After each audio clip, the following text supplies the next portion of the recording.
Robert, what can you tell us about the possibility of adding Aaron Rodgers? To be honest, I got nothing on that one, guys. Obviously, he's still with another team, so I'm just not going to talk about it. Robert, did you think you had your quarterback thing resolved at this point? You'd always like to. Yeah. Takes two to tango, so it's just it's a process. We respect the process, and whenever it gets done, it'll get done. What was your reaction to him saying pretty forcefully, though, that he wants to play for your team?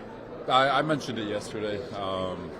We've come a long way in 2 years, and to have a guy of his caliber and really, there's a lot of guys off it. A lot of guys have wanted to come here and play, and there's a lot of excitement around the organization, and it's a cool thing to be a part of. So hopefully we can, just continue moving forward and capitalize on the momentum. When in your mind is the cutoff point to where you want to have your starting quarterback position solidified? As a coach, I would have said about 3 years ago, but that's more of a Joe D question in terms of how they're approaching everything. But coach always wants things done yesterday. So realistically, Robert, if you add a veteran quarterback who knows your system, could he come in training camp? Does he need to be there for the spring? For sure. If there's great rapport with the coordinator, there's really no urgency. The quarterback is good if he understands the system. If the quarterback knows it, it's just a matter of just refining skills and doing all that stuff. But so there's no hurry on it right now. Robert, did you speak with Zach Wilson after the Pat McAfee interview with Aaron Rodgers? I've been in contact with Zach since the end of the season. So it's just he's been great. I think he's in a great mental state. I know he's been working his butt off back home, and he's got a lot of things that he wants to accomplish, and I still think that he hasn't even come close to sniffing his ceiling, and he's got a lot of room to grow, and we're excited to continue working with him. Robert, in terms of preparing for the draft coming up and even just getting ready for off-season workouts and stuff, how are you guys operating in the building as just who your quarterback is? You know what? You have a system. You have a core philosophy of a system with regards to the offense, and so you're really just building that system. And then whenever the quarterback shows up, whoever that might be, and obviously we're hoping that it's the things get done, but you have certain tweaks that you're going to make for that quarterback. So it's you have a base installation, and then the things that evolve off of it with regard to your players. And it's not just a quarterback, but you got to think about the offensive line that we're still kind of revamping, and then the skill guys. We just got Mecole Hardman, so there's going to be things that we're going to want to do with him. And there's Lazard, Corey Davis is still there. So there's a lot of different tweaks. But right now, OTAs is really about base fundamental installation, regardless of player. One of the things Aaron was pretty passionate about in his interview with Pat was about Nathaniel Hackett, and he passionately talked about him as a coach, not just as a guy who's friends with Aaron Rodgers. So what was it like seeing somebody talk about a coach in that way? No, it's I've said it before. I think he's in this fast-paced world, you can be held hostage for something that happened in the immediate, but we tend to forget why Nathaniel was given that opportunity. He'd earned the opportunity in Denver. He's a fantastic coordinator, fantastic human, an unbelievable teacher, brings a lot of juice, a lot of energy, and so him being in New York is really a good thing for us. And I didn't think we'd even get him off the couch. He could have sat home for another 4 years and collected a paycheck from Denver, but he's excited to get after it. He's already brought a lot of juice to the building, and so he's exactly who we all thought he is. Obviously, I was with him in Jacksonville, so he's been great. Robert, if for some reason the current quarterback course that you're on, the plan that you're on, does not work out, what's your fallback option? I can give you Joe's number. What's your opinion? No, I don't have one. We're grinding right now, and Joe's taking care of that part of it. You're very close with Matt LaFleur, obviously. How much have you talked with him over the years about the reality of coaching Aaron Rodgers? Have those conversations maybe picked up the last game? Matt and I have been respectful of this whole process. We're really not talking about it. We're still just talking about family and all the different things that he and I talk about that we've been talking about since we were GAs together at Central Michigan. So we've agreed not to talk about it, just let it be and let the general managers handle it. I know you just touched on it a little earlier, but how would you describe the state of where it's actually at right now between the Green Bay Packers and the New York Jets on getting this deal done? Where is it at right now? Joe D question. I don't. You know what? I can give you my thoughts, but again, Joe's the one that's kind of working in the trenches with Goody, and again, he's the one that's handling it. I'll defer to him. Robert, using kind of the way that Rich described it, like the trajectory that you guys are on with the quarterback situation, is there any doubt in your mind that it's going to go through? Well, you guys know me. I'm a positive thinker. I'm sure eventually they'll figure something out. Robert, the changes at wide receiver, was that something you guys prioritized in the offseason? Did you want to make changes in that regard? You know, just opportunity presents itself. You know, obviously with a guy like Alan Lazard, he's so big, so strong, so physical, tremendous red zone target. Just adding him, especially with what we want to do in the run game with bringing in Keith Carter from Tennessee and the system that they run. You know, there's familiarity with Corey, so he can still do what he does. And then with the opportunity presenting itself, didn't think we'd be able to get a guy like Mecole Hardman. And, you know, so when he was sitting there and just the amount of speed and the different things that he does, it was just a no-brainer for Joe for us to add him. And then obviously once that happened, there was a lot of different phone calls for Elijah, and not that we were ever shopping him, but obviously Joe was given something that he felt was really, really good, and he took it. So overall, it's you go in with a plan, but sometimes you just got to be ready to pivot. Did Elijah talking about the receivers? Is there interest in Odell Beckham Jr.? Have you had conversations with people? Yeah, there's always going to be interest with any great player, obviously, but things have to work out. Obviously, there's a whole lot of different things, and again, I apologize, I'm deferring to Joe a lot, but those are things like when you start talking money and all that stuff, it becomes something else. So that's again something I'd have to defer to Joe. Robert, you guys signed Alan Lazard, who's similar in a lot of ways in skill sets to Corey. You mentioned Corey a couple times. So do you still think Corey's going to be a part of this team? Like, is that something that you want to see? For sure. You know, Corey's a big, solid receiver. He's done a lot of really good things for us in 2 years, and definitely somebody that we want to keep in. His leadership, his work ethic, the way he approaches every day, absolutely. Why? I mean, you have some pretty good receivers on the roster now. Odell hasn't played in over a year. He's got 2 ACLs. Why the interest? You know, it's ACLs nowadays. It's like those are easily fixable. But he's been a fantastic receiver in this league.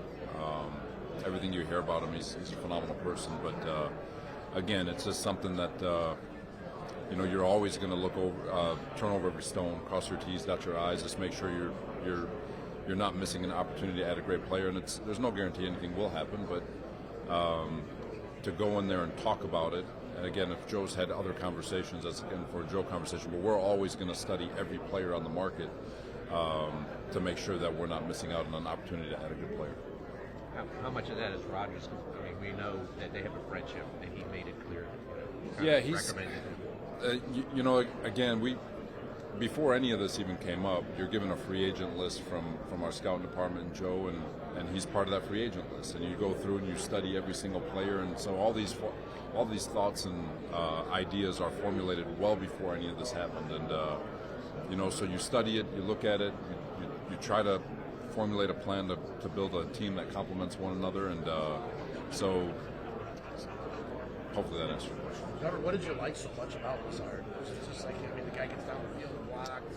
Yeah, I mean, if you see him in person, the guy is just an enormous person. He's got good ball skills. He's really good target in the red zone. He's from everything and again, I'm one of those guys who just loves guys who've come from the bottom and have made his way up. And you know, I've always made the comment that you want to be careful who you give your money to in free agency, because a lot of complacency can set in. He's a guy that's kind of scratch and clawed his way through, and you're just very confident that if you give him that money, he's only going to get better. Similar to DJ Reed, you know, another guy who scratch and clawed. You weren't afraid to give him the money because you knew he'd capitalize on it. And so with Lazard, there's a lot of different things he does very, very well, and but his leadership and his mindset and his grind is hopefully going to continue to flourish. You guys are in a position where you're going after free agents who can help you win. Right now, it's kind of a different position than you've been in the past. What's it like to be in that position, and what is your coach? Give me the beginning part again. I'm sorry, but veteran free agents who can help you win that right now. Like, for sure. So yeah, what's it like to be in that position? What's your pitch to them? We're young roster, very young roster, so it's okay to add a few veterans. And to be honest with you, we've actually added the guys we've added are pretty young, and but you always want to have that mixture of really good, solid veterans who've done it the right way, who still continue to work, who appreciate this and love the process from rehab and all that stuff, working out, meetings, practice. So you always want to build that mixture of veteran leadership along with that youthfulness of athleticism and juice. Robert, with Elijah, is there any frustration that you guys weren't able to make work with him? Because obviously when you drafted him, you had pretty high hopes for him, and I know you got an offer you guys like, but after 2 years he's gone now. So is there some level you wish it worked out a little better than it did? Kind of thing? You always do. You always look in the mirror. If it doesn't work out with a player, as a coach, you just always go back and just try to figure out what went wrong, what could have been better. But Elijah had a really good second half of the year last year. I know that everyone's going to talk about the first half of the trade demands, but he's a tremendous young man. Works his tail off. Got a lot better as the year went on, and regained all his speed, and it was very productive for us. And so there's no doubt. Cleveland got a really good receiver, and he's going to be good there for a while. Robert, you talked about wanting to keep the defense together and you lost 2 of your tackles. How do you plan to find some? We'll keep looking. Like I told Joe, we still have Quinton.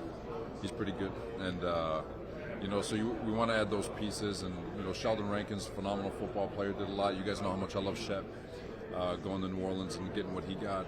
Really excited for him, but we'll be all right. We'll figure it out. Robert, sort of one last thing. You were very young the first 2 years. It feels like since you got here, this is the year you've been pointing to. Year 3, you're building it the first 2 years. Is the expectation this year playoffs? Well, the expectations every year, I feel like, are always that every team win a championship. And, to put, you guys know me, I'm not going to put mandates or expectations. We're always expecting to win. We're always expecting to go as far as we possibly can. But once you set expectations, well, what now? What now is the moment? And so we just got to stay focused in the moment, find ways to get better, utilize, maximize every single day that we have, and whatever happens, happens. And felt like we got close a year ago. Obviously, the back half of the year didn't go the way we wanted to, but we've got a really good group, and we're excited about this season, and hopefully everything pieces together the way we want it to. Robert, you added Chuck Clark in the offseason. Just talk about what he brings to the defense. Chuck, another one of those guys, just freaking loves ball, eats it, lives it. Got a tremendous mindset to him.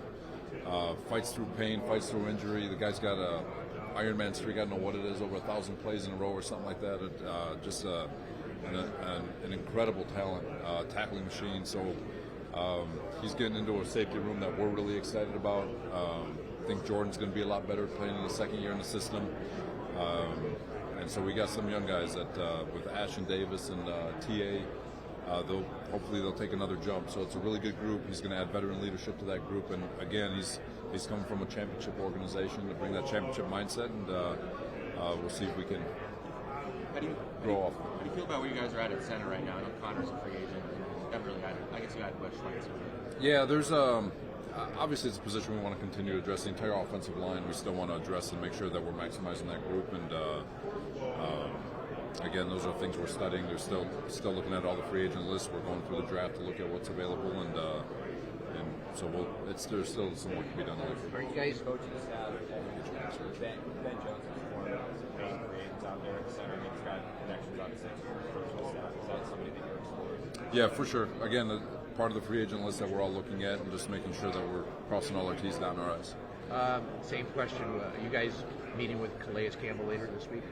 You know what? I haven't talked to Joe on that one yet. If Joe reported that one, or if it came from us, and we are, but I haven't met. But he's again somebody that with our D tackle having 2 spots available, somebody that we definitely talk to. How do you look at your tackle position right now? Because you have 3 guys there with Dwayne, Kai, and Max, who are all coming off injuries and significant. Yeah. So, are you counting on 2 of them, or are you? I mean, how do you approach that? You know, Mac. I'll start with Dwayne. I got to start drinking the water he's drinking, because I have no idea how he's rehabbing and progressing the way he is. He looks fantastic. I see him in the weight room every day. Freaking love that dude. Mecole, I mean, I know he's posting videos. He looks good, man. But so he's doing all the right things. His mind's in the right spot. And then Max, very confident that Max will come back fully healthy and ready to roll. So again, we're still looking at that group and making sure that we cross our T's, dot our I's. There's still the draft. There's still free agency, and so we'll continue to grow off it and continue to study all of it and make sure that we're making the best decisions for the organization. Hey, Robert, last year at joint practices, Zach had a lot of lengthy conversations with Aaron just about quarterback and left quarterback in the NFL. What can those conversations do for a young quarterback and their growth, especially getting that experience during training? You know what? I think anytime you have a young kid, not just a quarterback, and you have veteran leadership in that room, it can only help them. Especially if the veteran is a type of guy that you're trying to follow, the guy that comes in early, the guy that takes care of his body, the guy that eats right, rehabs, does all the right things, and because it can go the other way, where you're looking at a veteran leader who's kind of made it in the league, but he's really doing the bare minimum. He can because he's kind of gifted, where it can lead some of these young guys astray. So if you have the right leadership in there, and a veteran and a young guy has a chance to attach to that veteran's hip, then it can only help. Is Zach definitely your number 2?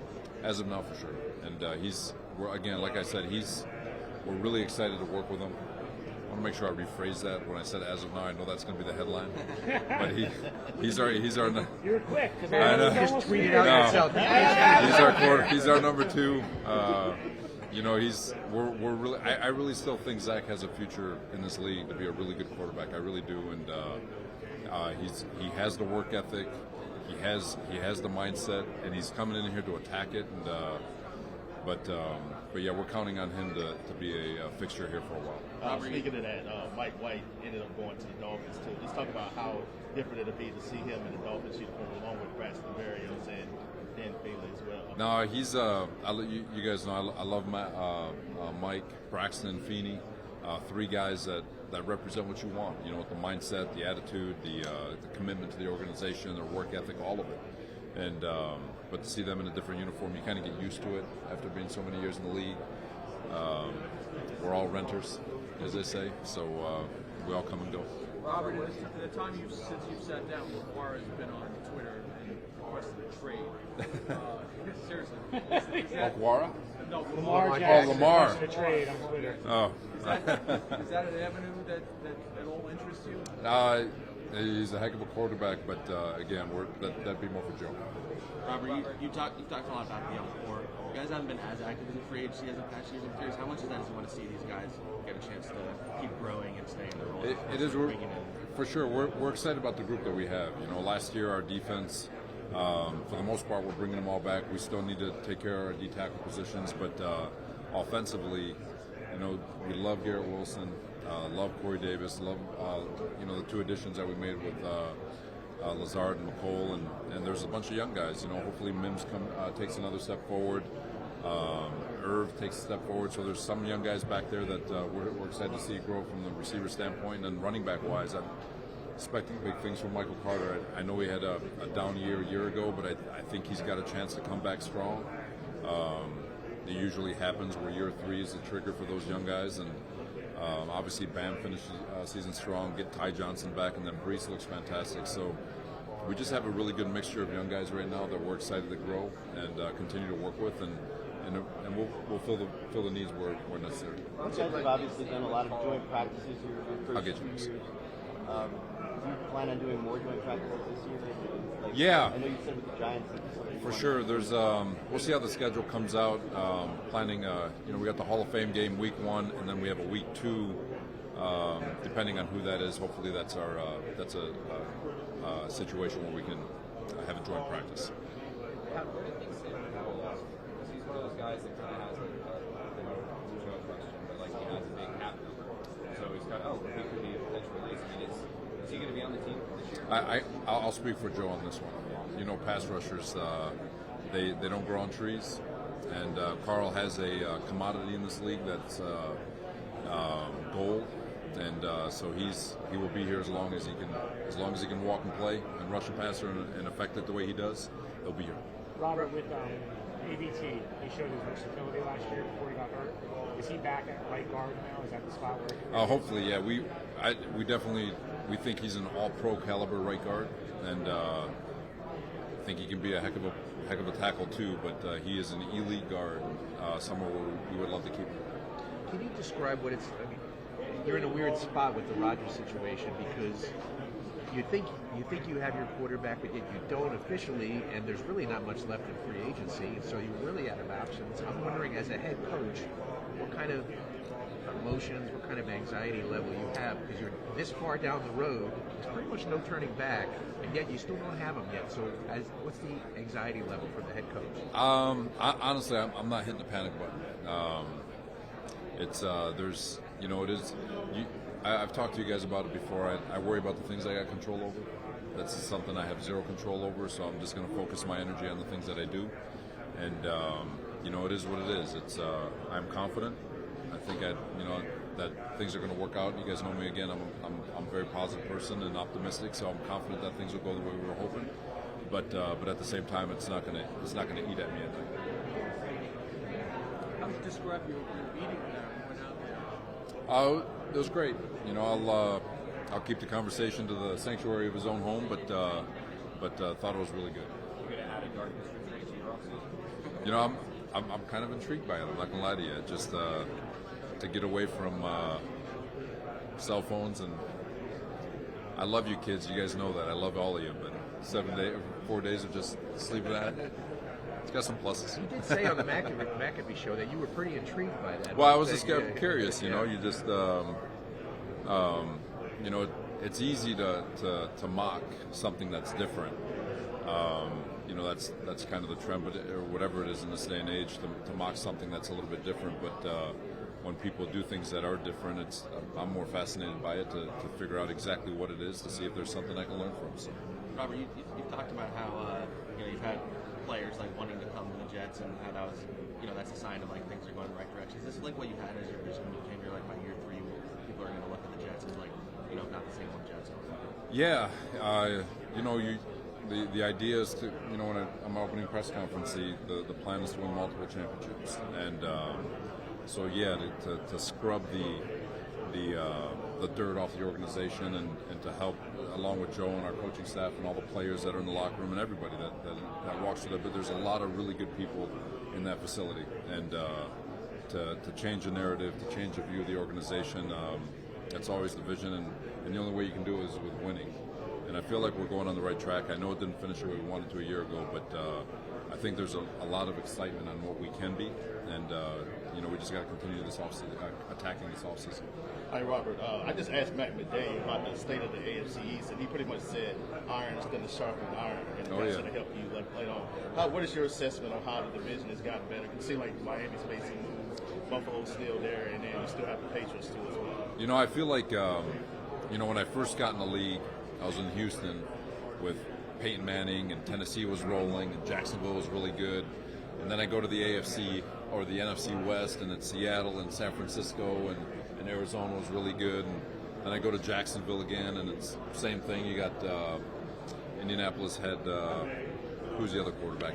Andrew Luck, and Tennessee was still rolling, and Houston just got Deshaun Watson. Then I go back to the NFC West, and it's arms race again with Seattle, San Francisco, and the Rams. So I think I'm used to being in divisions that are absolute ball busters, if you will. But it's fun, it makes it competitive, and that if you can survive your division, you can survive it. There's been some conflicting information on just how interested, if at all, you guys are in Zeke Elliott. So can you clarify that for us? We love our running back room. I'll leave it at that. Hey, Coach, nice and loud. Can you tell me what charities and causes you're passionate about? My wife, God bless her, she has a charity, Sanat Stars, that is focused on attacking and helping those who have been sexually abused, children who have been sexually abused, and so she's working on that thing with 7 children every single day, and proud of her. She does such a good job with it, and something that I support greatly. Thank you. Thank Robert, you. coming off the first year and the defense offense was 32nd. Obviously, you guys knew you had to make changes. How different is it when you're coming off the season when you're fourth? What's the analysis like in terms of, do we just make no changes because you're fourth, or are you still tweaking everything and changing the scheme and that kind of stuff? We're trying to find ways. You're always going to add to the scheme. Again, maintaining our philosophy. You know, we look back at the second half of the year. We got to get the ball. The second half of the year, we weren't able to get the ball and takeaways. And I know we attack it. I know we're trying to disrupt it the best we can. But to set up short field, score on defense, find a way to draw the ball loose. I think we saw the third most runs in the league a year ago. Which again, it's hard to get the ball out on running play. You want to be able to get some interceptions and all that stuff. But we'll be a lot better. We're looking for ways to close the door.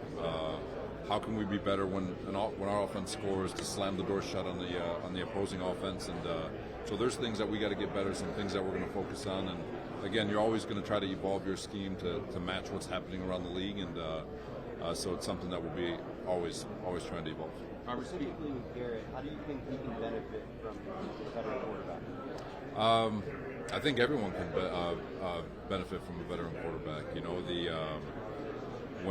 when you're a young guy playing, and the young guys make mistakes, and to be able to work with a veteran who can get you steered in the right direction, and not just for his group, but you look at what Garrett has now with Lazard and Corey.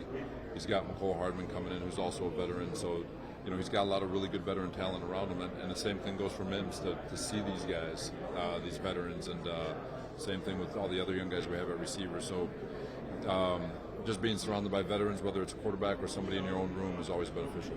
Robert, you were just talking about scheme on offense. Obviously, the coaching staff looks a little different. You got Todd Downing, Keith Carter, Daniel Hackett, new quarterback potentially. Like, where are you at in terms of constructing that scheme to maybe look a little different last year? And how would you describe what you want that offense to look like when we see it? For sure. You know, it's the good thing is there's going to be some carryover. Yeah. Obviously, Nathaniel has his spin on it and on his variation, but excited about the group. Again, there are a lot of changes, so there's going to be some growing pains, if you will. But excited about the group, excited about the mindset, and you know, with the way things are going, I'll have better answers for you in OTAs. But just love the direction that they're going right now. What do you feel like Hardman adds to the offense? Gas. He is. I know he ran a 4.3, but he plays 4.3. He's got elite field vision with the ball in his hands. I think he's second in the NFL in yak, behind only Deebo Samuel. He can blow the top off the coverage. It is very easy to get him the football with regards to jet sweeps and screens and bubbles and all that. But I think he's an underrated route runner. Something that we're going to try to help him get a lot better at. And I think he still has a lot of juice and a heck of a higher ceiling to reach as we develop the intermediate route running skills of his. But he's, again, one of those guys, if you can just get the ball in his hands, he's going to make something happen. Do you allow yourself to get excited about the quarterback, or are you more like, I don't want to talk about it until whatever officially happens? Yeah, you obviously you're imagining a world that you have a quarterback, but you just got to stay focused in the moment and focus on the things that you've got control over, and continue to work in the direction that you want with regards to the install and all that stuff. So. Got about a minute left. What's your opinion on the sneak play the Eagles popularized in the playoffs with the push? Quarterbacks? With the push, it's kind of coming. As long as no one's getting hurt, I don't care. It's a cool little play they got going, and I'm sure you're going to see 31 other teams doing the same thing. How about defending it from a defensive perspective? It's hard. They do such a good job, just getting so much push. You saw, I just watching the Niners game, they had a couple of them, and I got so much respect for that Niners D-line, and the amount of push that they were still generating.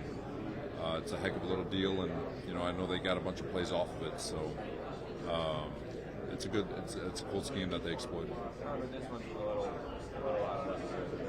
Have you guys heard at all from Hard Knocks about you guys being mentioned? I know you wanted to. That's a highly question. That's what you say. No, it's we're eligible, but you guys, I'm a coach, man. I want to, but I'll leave that one alone. Any interest in Ezekiel Elliott running back? Last question here. Have y'all made any contact? Any interest in Ezekiel Elliott? No, we're there again. He's part of the free agent list that we all studied. But when you look at Brees and Ty Johnson and Michael Carter and Bam Knight, the guys that we have in that room, we're really excited about the guys we have. Thanks, everybody. Appreciate it. Thanks, guys. Thank you.